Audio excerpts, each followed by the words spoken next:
В основном там сосредоточены сведения, полученные в ходе археологических исследований, обзора письменных источников, ряда других источников, изобразительных, картографических, архивных материалов, но прежде всего, конечно, археологических.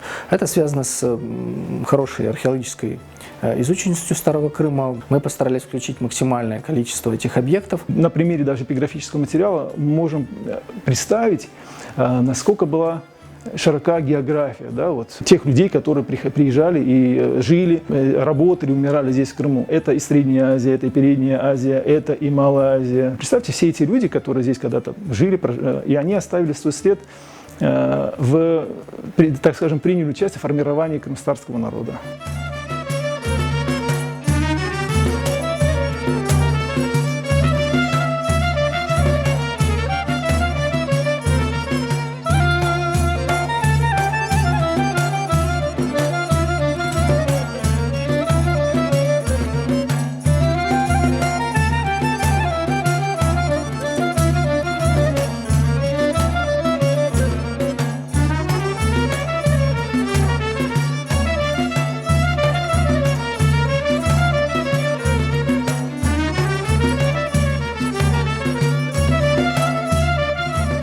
В этот том вошли материалы археологических и этнографических экспедиций, которые были предприняты в Синем-Баданинском 25-28 годы. Полевые описи, рисунки. Был в экспедиции в Степном Крыму и сумел зафиксировать башташи в степной части Крыма с тамгами. Да, то есть многое из того, что тогда удалось сделать Усину-Баданинскому, Осману Кчукраклы, многое из того, что они сделали, тогда уже как бы не сохранилось.